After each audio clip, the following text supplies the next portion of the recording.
தேனி ஆனந்தம் சில்க்ஸின் சுபாலயா, சுபமும் லயமும் கலந்து நெய்த காஞ்சிப்பட்டு.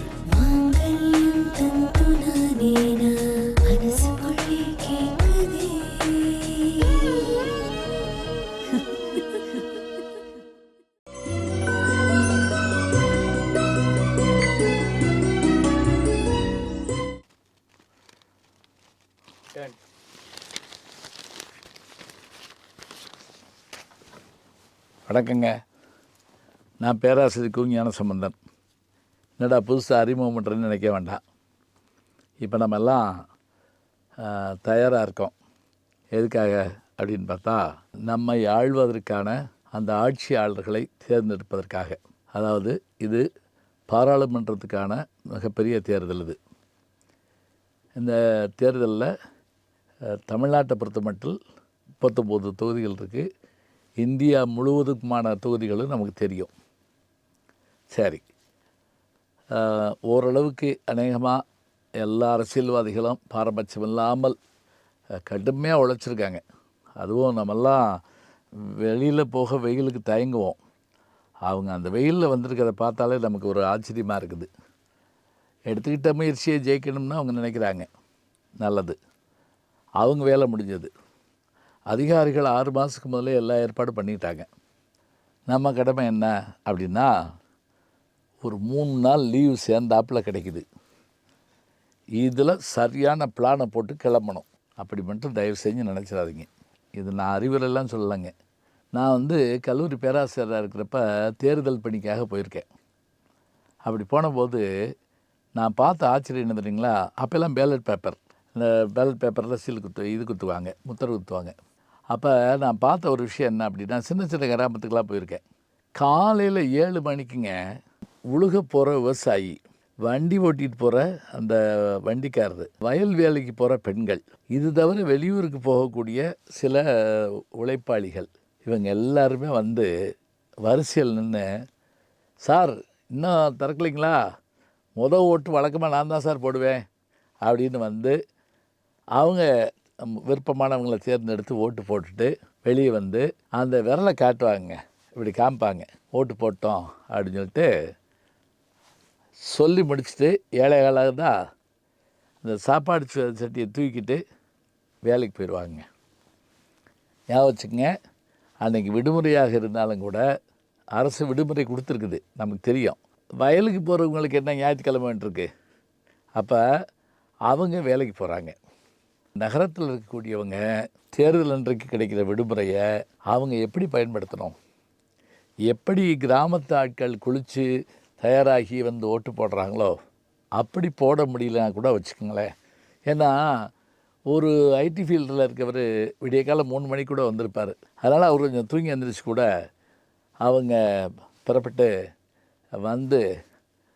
தங்களுடைய ஓட்டை பதிவு பண்ணுங்க. இதுதான் வேண்டுகோள். ஏன் தெரியுங்களா? இந்த வாய்ப்பை பெறதுக்கு நம்ம என்ன பாடுபட்டோங்க. 250 வருஷம் வெள்ளைக்கார ஆண்டான், அதுக்கு முதல்ல மன்னர்கள் ஆண்டாங்க. அவங்க யாராவது நம்மகிட்ட கேட்டாங்களா, எங்களுக்கு ஓட்டு போட வாங்கன்னு கூப்பிட்டாங்களா? நம்மளை கூப்பிடலங்க. நமக்கு இந்த வாய்ப்பு கிடச்சிருக்கு. இந்த வாய்ப்பை நம்ம பயன்படுத்தணும். இப்படி பயன்படுத்துறதுனுடைய மூலமாக என்ன அப்படின்னு கேட்டிங்கன்னா, நாம் 5 ஆண்டுகளுக்கு ஒரு மிகச்சிறந்த ஆட்சியாளர் தேர்ந்தெடுக்க போகிறோம். அதில் எங்களுக்கும் பங்கு உண்டுன்னு நம்ம நினைக்கணுங்க.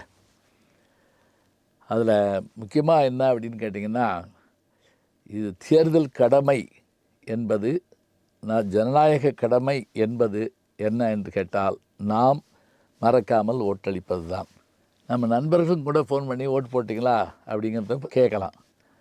அப்போ ஓட்டு போட போவது நம்முடைய உரிமை. இந்த கடமையை நம்ம செஞ்சிட்டோம்னா அடுத்து வெற்றி பெறவங்கள்ட்ட சொல்லலாம், நான் ஓட்டு போட்டேங்க, யாருக்கு போட்டேன்னு சொல்ல வேண்டாம், ஓட்டு போட்டேங்க, அதனால் எனக்கு உங்கள்கிட்ட பேசுகிறதுக்கு உரிமை இருக்குங்கன்னு நம்ம சொல்ல முடியும். ஆப்ரஹாம் லிங்கன் சொன்ன மாதிரி, ஜனநாயகம் என்பது for the people, of the people, by the people அப்படிம்பாங்க. மக்களுக்காக, மக்களால் தேர்ந்தெடுக்கப்படுகின்ற அந்த அரசியலாளர்கள் அவர்களால் ஆளப்படுவது தான் ஜனநாயகம் அப்படிறாங்க.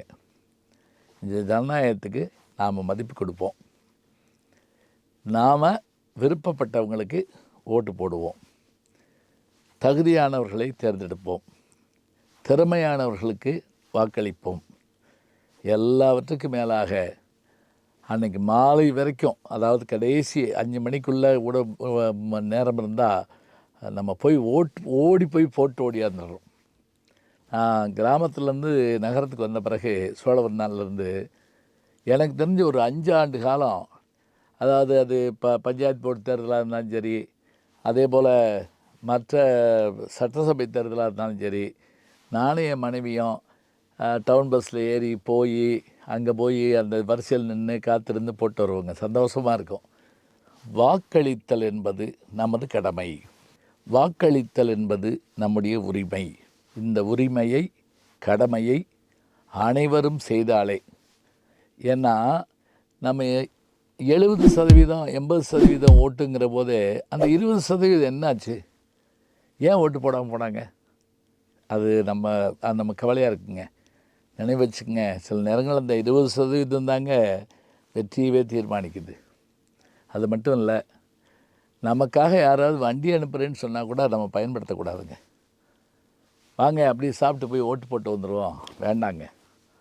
நம்ம போவோம், நடந்து போவோம், நம்ம வண்டியில் போவோம், எதையும் யார்ட்டையும் எதிர்பார்க்க வேண்டாம். போய் நம்முடைய கடமை செய்வோம். 21 வயசுலேருந்து 18 வயசுக்கு தேர்தல் உரிமையை கொண்டு வந்து கொடுத்த போது நம்ம எப்படி நினைக்கிறோம் தெரியுமா? இன்றைய இளைய தலைமுறை, ஆர்டிஃபிஷியல் இன்டெலிஜென்ஸை கையில் வச்சிருக்கக்கூடிய இளைய தலைமுறை நிச்சயமாக ஒரு புதிய இந்தியாவை உருவாக்குவதற்கு கட்டாயம் வாக்களிப்பார்கள். வாக்களிக்க வேண்டும், மறந்துடாதீங்க. நாளைக்கு தேர்தல், அந்த தேர்தலில் நம்முடைய கடமையை செய்வோம். என் நண்பர் சொன்னார், உண்மையானான்னு தெரில, சிங்கப்பூர்லெல்லாம் அந்த ஒருத்தர் வந்து ஓட்டு போடலைன்னா அவருக்கு நினைவூட்டிக்கிட்டே இருப்பாங்களாங்க. அதோடு மட்டும் இல்லை, அந்த குறிப்பிட்ட நேரம் வந்தோடனே, இதற்கு மேல் நீங்கள் ஓட்டளிக்காவிட்டால் நீங்கள் அரசினுடைய அத்தனை உரிமைகளையும் இழப்பீர்கள்னு வந்து ஒரு வார்த்தை வருமா. அப்படியெல்லாம் போக வேண்டிய காலம் வராது. நம்மளே போய் ஓட்டு போட்டு வந்துடுவோங்க. ஓட்டு போட்டு வரணும். வாங்க, காலையில் எழுந்திரிச்சு ஓட்டு போட போவோம். அனைவருக்கும் நன்றி. மறக்காமல் நீங்கள் விருப்பப்பட்டவர்களுக்கு, நல்லவர்களுக்கு வாக்களியுங்கள். விரைவில் இந்தியாவினுடைய பெருமையை உலகறியட்டும்.